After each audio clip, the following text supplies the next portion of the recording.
gonna give another shout out this whole tutorial thing. This is just some of the stuff I do. You know what I'm saying? I do web design, graphic design, car audio junkie, all types of stuff. And, but anyway, let me get to this. Alright, today I want to show you how to make it's simple boxes using Photoshop. It probably doesn't make much sense now, but you can use it in a whole lot of graphic design work. This is basically a graphic design tutorial or whatnot. But yeah, I don't know why I'm in open. Let me go. First, you want to start out opening a new image, and I always do my images in pixels, starting at 800 by 600. You can do any size you want, but I usually just do 800 by 600 or whatnot. So click OK. Give it a second to load because my computer is like slow as crap, but whatever.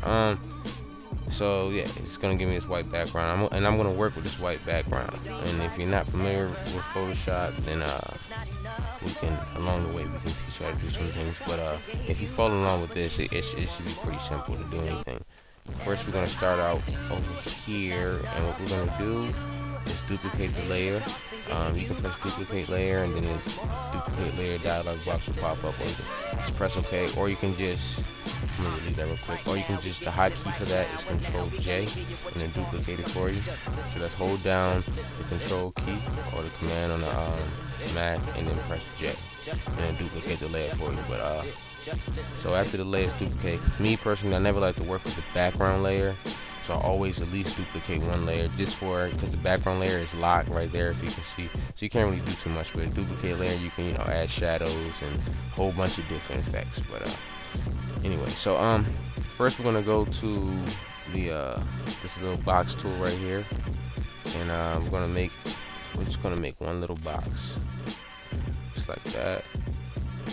And what I'm gonna do is I'm gonna Control J about 3 times, and it'll give me 4 different boxes. And yes, they are. Now it looks like nothing really happened, but if you look over here, you have 4 different black boxes.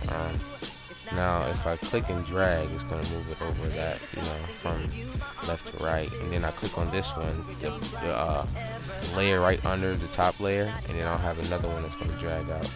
Then I just repeat the process till I have 4 different boxes.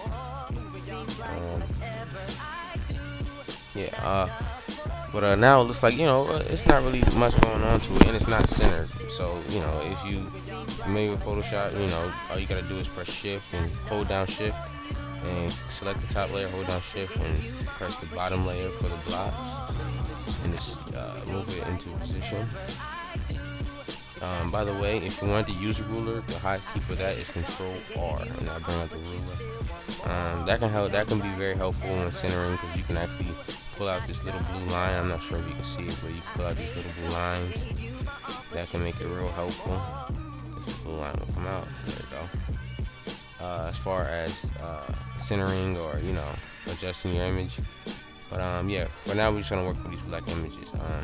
And I know there's not like much is going on, but I'll show you as long as when we go on to it. It'll make a pretty cool, some pretty cool hip looking boxes. But me, if you didn't know, I love colors, so I'm gonna make, it's not gonna be just black. So I'm gonna double click on the box, the color of the box, and I'm gonna change this one to red.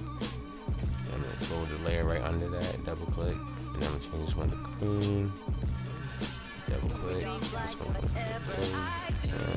Yeah, that's good. And this one would be. Let's just do orange. Yeah, that looks good. No, yeah, let's do orange. Now it looks pretty tacky right now. If you can see, it looks pretty tacky. But we're gonna fix it. You know what I'm saying? So what we're gonna do is we're gonna go to the top layer, which is this red box right here. And we're gonna go to this little F right here. It's gonna bring up your blending mode. And you're gonna hit blending option. So now blending option dialog box pops up. And what we're gonna do is I'm gonna add a drop shadow to this image. There you go. I'm gonna add a drop shadow. The distance I'm gonna set at 0. The spread is at 0, and the size is at 5. I don't want to do it. Well, let's make the size about 10. That's pretty good. And we're also gonna do an inner shadow. The distance we're gonna set at 0. The size we're gonna do about 38, 32, 30, anywhere from 32 to 38. It can go deeper if you want to go deeper. That's just my personal preference. I like it. I don't want it to be too dark. I'm trying to give it that real cool faded effect. So if you can see from that box, we're not gonna apply outer glow. We are gonna apply a stroke though. The stroke is just basically like an outline, just a color of an outline in an image. And we're gonna make the strokes pixel size 1 pixel.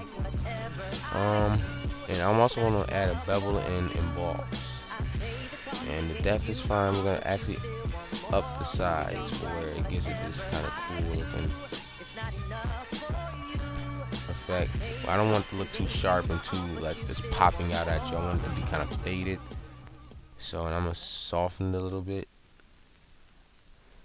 Maybe down the shadow mode, the bottom. I'm gonna down the opacity on the shadow mode. So you got the highlight mode. It's gonna see the top is gonna get brighter as I go to the highlight mode.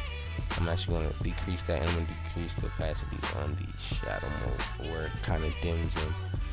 And we're also gonna duplicate this, and we're gonna just apply it to all 3 boxes simultaneously at the same time. So that's basically easy. If you know how to copy and paste, then you can basically do this. So we're gonna right click just anywhere, not on the box, not on this box, right here where it says shape 1. Don't click on the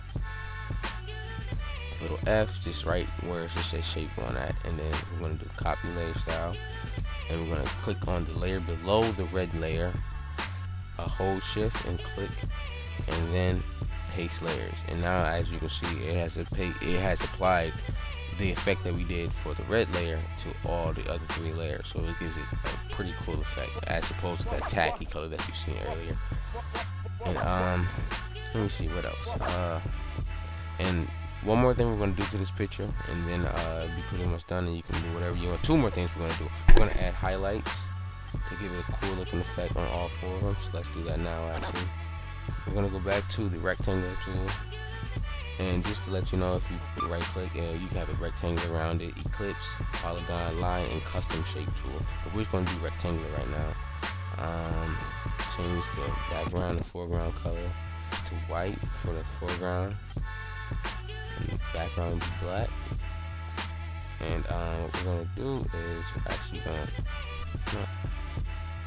we're going to just drag it along. We don't want it to be on the edge, but probably half of a cent, not even half a centimeter, like just very, you want it to be kind of off. You don't want it to be on right on the top of the box. You want it to be kind of off, and it'll give it a pretty cool effect. As you can see, it's not on the box, on the edges. It's kind of coming off, hovering off the edges a little bit. And we're actually going to make it longer, so I'm going to press Control T to transform. And it's not transforming. Anyway, if it doesn't work, use the Control T to make it transform. I don't know why it's not transforming. There we go. Control T to make it. So I just press Control, hold down Control T to transform. Or you can go to, I believe, Edit. Should be Free Transform. Yep, so it's Free Transform. I'm going to just bring it down a little bit. And as you can see, this box has the same effects, the same style as all these boxes, has the same blending mode. So the only easiest way to get rid of that is just to click on the box. I'm gonna do this. I guess I might have to do it the hard way, but usually you can just click on the box. You know, there'll be a style box up here, and you can just click on that and just put no blending options. But for now, I'm just gonna just deselect